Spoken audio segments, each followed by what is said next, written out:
عمرك قابلت شخص مشبع بحب نفسه دايما عايش في حالة إعجاب مستمر بذاته وبيتنقل من علاقة للتانية كأنها محطات سريعة في رحلة؟ وإيه سر ارتباط النرجسي بالعلاقات المتعددة؟ وليه مهما أخد حب واهتمام برضه بيكون عنده جشع دايما في العلاقات؟ الحلقة دي اتطلبت مني كتير جدا وبصراحة ما كنتش عايزة أعملها، ولكن بعد اللي حصل لآية عادل أخدت القرار إني أعملها. ولكن زي ما وعدتكم إننا بنتكلم بطريقة علمية، هحاول على قد ما أقدر أصيغ الكلام بطريقة مهذبة ولطيفة، ولكن الموضوع مهم جدا والحلقة دي للكبار فقط. من فضلكم لو في أطفال ياريت تتفرجوا على الحلقة بعدين علشان فيها بعض التحفظات.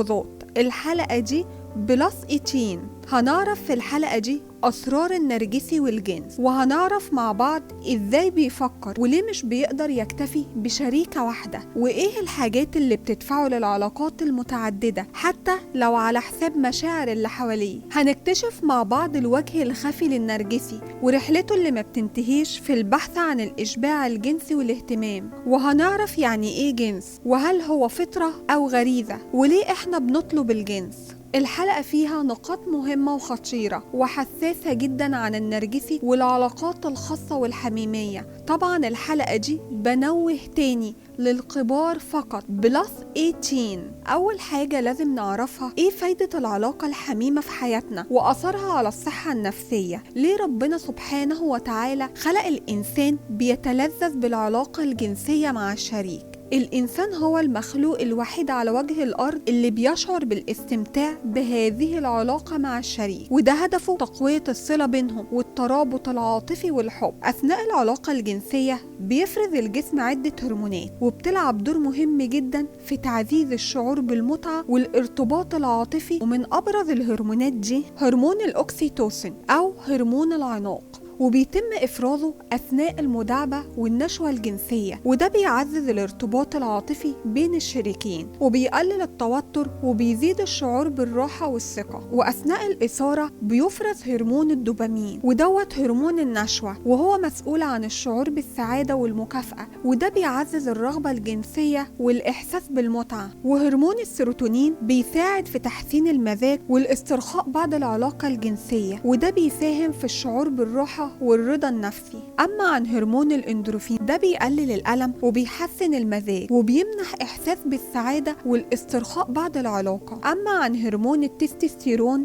ده بيكون رئيسي في تعزيز الرغبة الجنسية عند الرجال والنساء وبيساهم في زيادة الإثارة والطاقة الجنسية. أما عن البرولاكتين بيساعد في الشعور بالاسترخاء والنعاس وبيقلل من الرغبة الجنسية مؤقتا. الهرمونات دي بتساهم في تحسين الصحة النفسية والعاطفية وبتعزز الروابط بين الزوجين، وبتساعد كمان في تخفيض التوتر وتحسين جودة النوم. وطبعا دي حاجة مهمة جدا ما ينفعش نغفل عنها بين الزوجين، لأنها أساسي في سعادة البيت وعدم المشاكل الأسرية واستمرار الحياة. علشان كده دايما بربط شهوة العلاقات المتعددة بأنها رغبة حيوانية، لأنه مش بيكون فيها مشاعر، هي مجرد تفريغ غريزة مش أكتر، وده طبعا بيكون ليه آثار سلبية على الصحة النفسية، مش زي الناس اللي بتعمل العلاقات المتعددة فاكرة العكس. وهبقى أعمل لكم حلقة مخصوصة عن الأضرار النفسية والجسدية للعلاقات المحرمة والمتعددة. نكمل موضوعنا. في حاجة مهمة جدا، إن الأزواج اللي علاقتهم الجنسية فيها ترابط وعاطفة ده بيمنع عنهم أمراض كتير زي الاكتئاب والقلق، وبيساعدهم على الشعور بالسعادة والتركيز لفترات طويلة. ده غير إن الدراسات أثبتت إنه بيقاوم الكانسر أو في بعض الحالات بيمنع حدوثه، وطبعا مناعتهم بتكون أفضل وأحسن. علشان كده العاطفة في العلاقة الجنسية مهمة جدا، وكمان الجنس طبعا مهم جدا للإنسان. علشان كده ربنا خلقنا عندنا الاستمتاع بالجنس وشعورنا بالنشوة مع الشريك. يعني من كلامي ده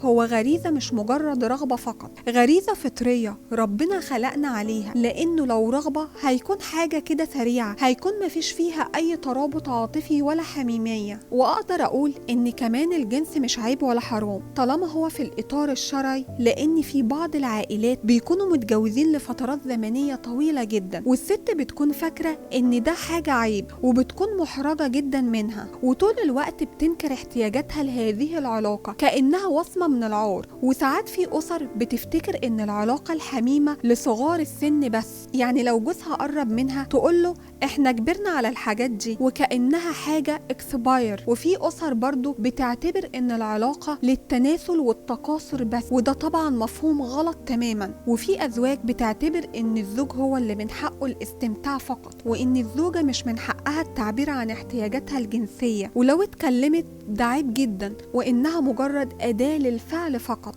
طيب عايزين نعرف الفرق بين الزواج والتزاوج.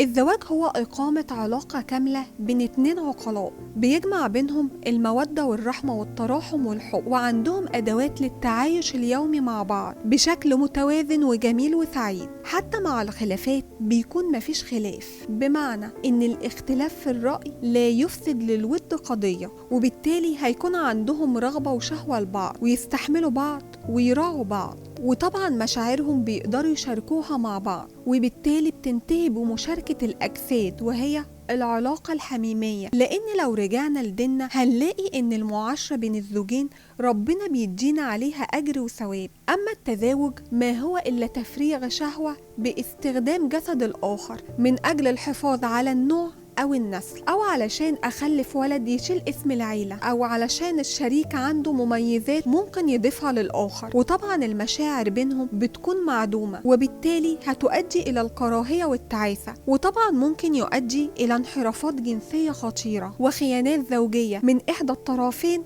أو كلاهما. وطبعا ده بيؤدي إلى أسباب النكد في الأسر وتشوهات نفسية وصحية، وده طبعا لا شك بيوصل للأطفال مش الآباء بس، علشان بيربوا الأطفال تربية في بيئة جافة عاطفيا. نتكلم بقى عن النرجسي وعلاقاته المتعددة والجنسية. أول حاجة لازم نعرفها عن النرجسي إزاي هو بيستخدم العلاقة الحميمة علشان ياخد الوقود من الضحية. رقم 1، هو بيستخدمها مع الضحية للعقاب، بمعنى إنه بيمارس الجنس بطريقة زيادة عن اللزوم، زي مثلا وهي تعبانة أو مرهقة أو عاملة عملية، أو حتى عيانة بتعب شديد جدا ولسه راجعة من عند الدكتور، بيمارس معاها لفرض سيطرته عليها ولعقابها، وبيكون مفيش أي تعاطف ولا رحمة ناحية الزوجة اللي هي الضحية. وممكن يوصل الأمر للاغتصاب والضرب أثناء وقبل الممارسة لفرض السيطرة وإخضاع الزوجة لأوامره علشان تحرم ترفض طلب العلاقة تاني. ولو عمل حاجة ووجعت الزوجة وسمع صوتها وهي بتتوجع أو قالت له إن الشيء ده بيوجعها، للأسف هو بيزود أكتر وبيتلذذ من ده جدا في رؤيتها وهي بتتألم.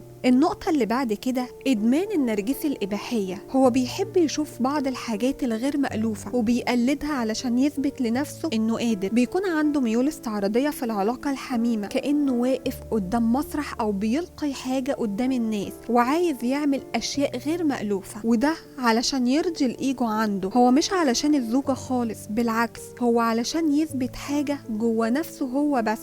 وطبعا ده نوع من أنواع النرجسية، مش كل النرجسيين بيعملوا كده. عايز يثبت إن هو بيقدر يعمل حاجات غير مألوفة غير الرجالة التانية، وهو الأفضل والأحسن من رجالة كتير في نفس السن أو أصغر منه كمان، وإنه أفضل جسمانيا. وده مش لكل النرجسيين، في نوع بس هبقى أكلمكم عليه هو اللي بيعمل كده. النقطة اللي بعد كده، النرجسي لما بيكون زعلان من الضحية بمعنى أوضح أو غضبان عليها، بيعاقبها بإنه بيمنع عنها العلاقة الحميمة لمدة زمنية طويلة، ممكن توصل لشهور، وفي بعض الأحيان ممكن توصل لسنوات.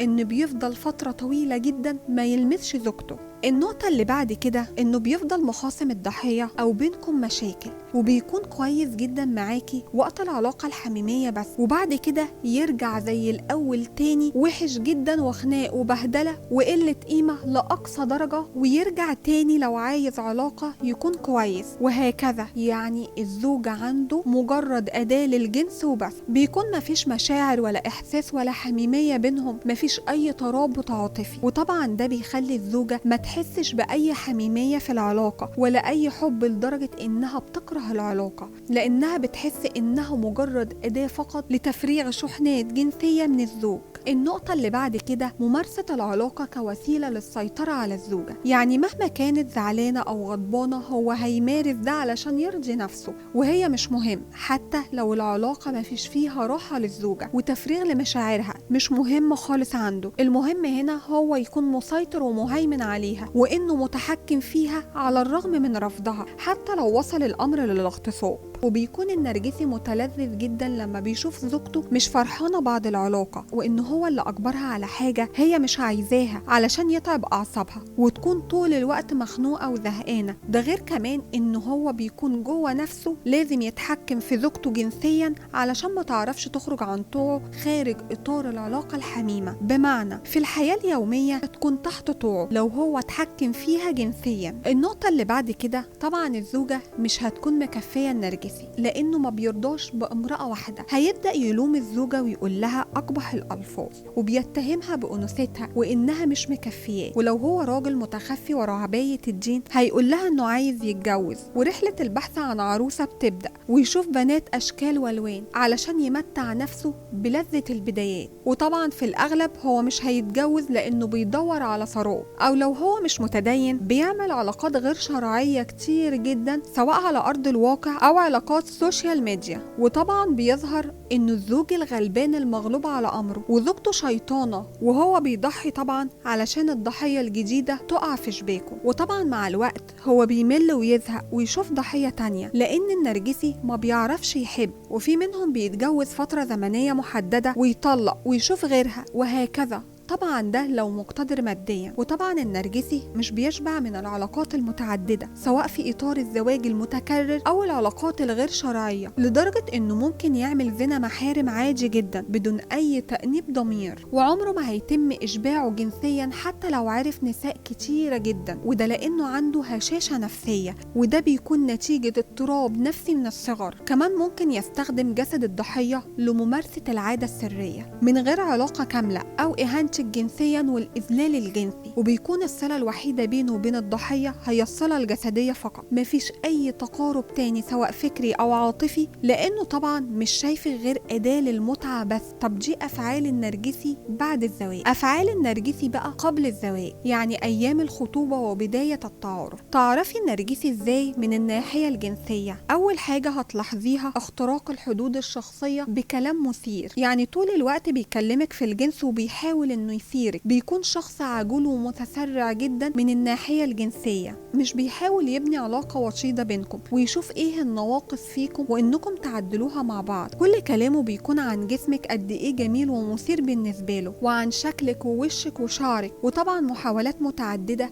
بانك ترسلي ليه صور وبالاخص بملابس البيت، ويحاول كمان يختلس اللمسات او القبلات. دايما بيسألك لابسة ايه والوان لبسك ايه واشكال اللبس، يعني المكالمة كلها بتدور حوالين لبسك وشكلك وملامحك، لدرجة انه بيسأل عن ملابسك الداخلية الوانها واشكالها ايه. طبعا من الحاجات المهمة جدا اللي بيعملها النرجسي لما يجي يكلم خطيبته او حبيبته، طبعا هو مش بيحب لانه غير متعاطف. دايما هتلاقيه بيناديكي بحبيبتي او عمري او بيبي أو حياتي وروح قلبي، مستحيل يقول اسمك، وده مش حب إطلاقا، ده علشان هو بيكون متعدد العلاقات ومش عايز يغلط باسم واحدة تانية قدامك. ولو جيتي تسأليه إنه حب قبل كده أو كان على علاقة بأخريات، طبعا هيطلع عيوب الكون كلها فيهم، زي كانت عصبية، كانت مش بتهتم بيا، بخيلة جدا أو مبذرة جدا، لدرجة إنه ممكن يتهمها بإنها كانت بتخونه، وهو ضحية لامرأة شيطانة ما تعرفش الضمير ولا الأخلاق ولا حتى تعرف معنى الحب، وهو طبعا شخصية رومانسية وحالمة وإنها ما قدرتش تفهمه مع إنه حاول معاها كتير.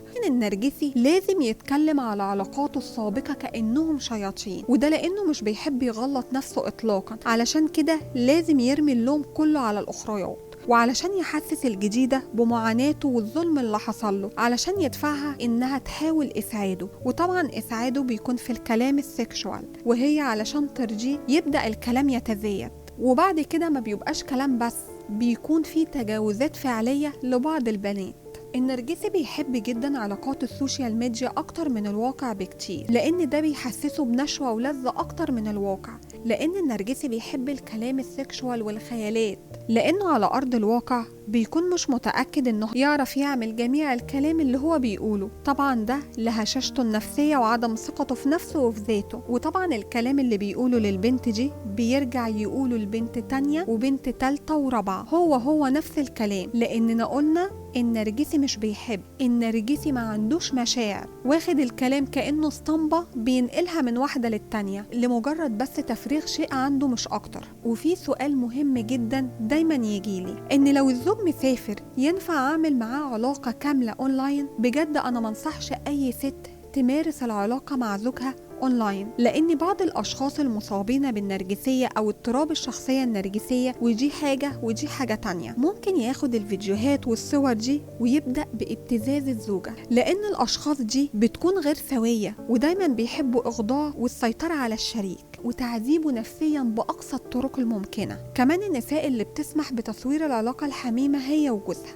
ودي نقطة خطر جدا، اوعي تعمليها، لانك انت ما تعرفيش هو ممكن يعمل ايه بالصور او الفيديوهات دي. هل هيتم ابتزازك بيها ولا ممكن يوريها لأصدقائه علشان يعرفهم انه شخص قادر وقوي؟ وده طبعا بالاخص النرجسي الاستعراضي اللي بيكون بيحب يتفرج على الإباحية ويطبقها.